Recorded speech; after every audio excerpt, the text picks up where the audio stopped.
बोलने के लिए तो हम बोलते हैं, बड़ी जोर जोर से बोलते हैं, लेकिन जब मौका मिलता है तो क्या स्थिति रहा है सब लोग जानते हैं। भ्रष्टाचारी सरकार के साथ भी रहते हैं यार, और भ्रष्टाचार पर आप बोलते भी है। अब देखिए, आरोप लगाने वाले 4 साल किधर घूम रहे थे, कौन कौन फ्रंट बना बना के घूम रहे थे, उस समय कोई चिंता नहीं हुआ। हम भी अपना पत्र जारी करेंगे कि कितने सड़क और कितने विकास कार्य किए हैं। आने वाले समय में बजाते बुकलेट जारी किया जाए। जब मौका मिलता है तो दलित के साथ बैठाते भी नहीं है लोग। इस न्यूज के प्रायोजक है अफजल फर्नीचर। इन दिनों कांटी में राजनीतिक सरगर्मी बढ़ने लगी है। वजह है पूर्व मंत्री और वर्तमान विधायक के बीच हो रही जुबानी जंग। चूंकि चुनाव नजदीक है तो ऐसे में जुबानी हमला करना, आरोप प्रत्यारोप लगाना कोई आश्चर्य की बात नहीं है। जानकारी हो कि कांटी में चुनावी दंगल शुरू होने से पहले पूर्व मंत्री सह भाजपा नेता अजीत कुमार इन दिनों लगातार अपने जनसभाओं में स्थानीय विधायक पर सीधा हमलावर है। उनकी नाकामियों को गिना रहे हैं, क्षेत्रीय समस्याओं पर विधायक को घेरने में लगे हुए हैं।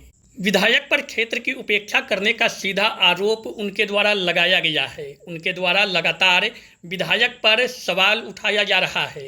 तो दूसरी तरफ स्थानीय विधायक सह पूर्व मंत्री इसराइल मंसूरी ने उनके बयानों पर पलटवार करते हुए कहा कि जब उन्हें मौका मिला था तब उन्हें क्षेत्र की समस्याओं की चिंता नहीं हुई। विधायक का कहना है कि पूर्व मंत्री अब चुनावी माहौल में सक्रिय होकर क्षेत्र की समस्याओं को उठा रहे हैं, जबकि सत्ता में रहते हुए उन्होंने इन मुद्दों पर ध्यान नहीं दिया। उन्होंने कहा कि समय आ गया है, हम अपने कार्यों का डाटा जनता के बीच पेश करेंगे। उन्होंने पूर्व मंत्री पर सीधा सवाल उठाया कि जब वो सत्ता में थे तो दलित समाज को अपने आसपास बिठाया भी नहीं करते थे, आज उनके बीच विकास की बात करने जा रहे हैं। निश्चित रूप से इन दोनों के बयान से कांटी की राजनीति की सरगर्मी बढ़ गई है। एक तरफ पूर्व मंत्री द्वारा विधायक के कार्यों पर सवाल उठाए जा रहे हैं तो दूसरी तरफ विधायक अपने कार्यकाल के दौरान किए गए कार्यों का बचाव कर रहे हैं और विपक्ष के आरोपों को निराधार साबित करना चाहते हैं। कांटी विधानसभा क्षेत्र में यह जुबानी जंग आगे आने वाले समय में और तेज होने की संभावनाएं हैं। आपके खिलाफ लगातार जो स्थानीय पूर्व विधायक है अजीत कुमार, उनके द्वारा आरोप लगाया जा रहा है कि जो भ्रष्टाचार या आरोप की बात आप करते हैं, प्रतिनिधि अगर सजग रहे तो क्षेत्र में इस तरह की बात नहीं होगी। आप लगातार क्षेत्र की उपेक्षा कर रहे हैं, उनके द्वारा आरोप है आप पे। अब देखिए, आरोप लगाने वाले 4 साल किधर घूम रहे थे, कौन कौन फ्रंट बना बना के घूम रहे थे, उस समय कोई चिंता नहीं हुआ। और चुनाव के समय आए हैं तो बहुत तरह की बातें बोल रहे हैं। पहले सरकार का हिस्सा है, डबल इंजन की सरकार है। उनके सरकार, उनकी पार्टी के लोग बोलते हैं कि बिहार में कोई भ्रष्टाचार नहीं है, और वो बोलते हैं कि बड़ा सभी जगह भ्रष्टाचार है। तो पहले वो निर्णय ले कि आप किसके साथ हैं। पहले आप तो ठीक होइए, आप तो पहले निर्णय लीजिए कि हम भ्रष्टाचारी सरकार के साथ भी रहते हैं यार, और भ्रष्टाचार पर आप बोलते भी है। तो कौन भ्रष्टाचार बना के देगा? भ्रष्टाचार ऊपर से आता है। जब तय रकम और राशि लेकर के अधिकारियों की पोस्टिंग होगी तो भ्रष्टाचार होगा ही होगा। सभी लोग त्रस्त है। बोलने वाले लोग भी अपना दिल और आत्मा से समझ ले कि क्या परिस्थिति है, क्या स्थिति पूरे बिहार का बना हुआ है। बोलने के लिए तो हम बोलते हैं, बड़ी जोर जोर से बोलते हैं, लेकिन जब मौका मिलता है तो क्या स्थिति रहा है सब लोग जानते हैं। क्यों नहीं, एक निर्दलीय प्रत्याशी से एनडीए को उम्मीदवार होकर के जनता ने उनको नकारने का काम किया है।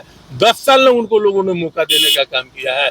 तो 10 साल में कोई विकास की रोशनी नहीं पहुंची तो आप कहीं नहीं पहुंचाए थे। आपको भी तो जनता मौका देने का काम किया था। हम लोग तो कोरोना काल 2 साल कोरोना काल में थे, उसके बावजूद भी हम दावा करते हैं, हम भी अपना पत्र जारी करेंगे कि कितने सड़क और कितने विकास कार्य किए हैं। आने वाले समय में बजाते बुकलेट जारी किया जाएगा। लगातार दलितों की बस्ती में वो सभाएं कर रहे हैं और कह रहे हैं आप पे कि आप दलितों की उपेक्षा। अरे जब मौका मिलता है तो दलित के साथ बैठाते भी नहीं है लोग, फ्रंट बना के घूमते हैं। और जब मौका आ गया है दलितों से मदद लेने का तो दलित के बीच में जाते हैं। तो दलित समाज भी बुर्बक इतना नहीं है, दलित समाज भी समझ रहा है कि कौन मेरा रहबर है, और कौन मेरा रहजन है। सभी जगह सभा को संबोधित करते हुए बोल रहे हैं कि हमने जो विकास किया उसके बाद से विकास नहीं हो पाया। और उन्हीं के किए गए अनुशंसा कार्य को आप आगे बढ़ा रहे हैं, जो सड़क की स्वीकृति की आप बात कर रहे हैं। अभी ना आप देख रहे हैं दलित बस्ती ना है, कंप्लीट दलित बस्ती के लिए सड़क बनाने का काम हुआ है। बोलना अलग बात है, आम जनता नहीं बोल रही है। विपक्ष का काम है हमला करना, बोलना, लेकिन विपक्ष अपना भी देखे कि जब हमको मौका मिला था तो हमने क्या किया था। अगर अच्छा किए होते तो जनता इस तरह से नहीं नकारने का काम करती है। शादी का फर्नीचर सेट 34,500 से स्टार्ट। AFZ फर्नीचर के ऑफिशियल YouTube चैनल पर विजिट करिए विशेष जानकारी के लिए और परचेज करिए बिहार के सबसे बड़े शोरूम से।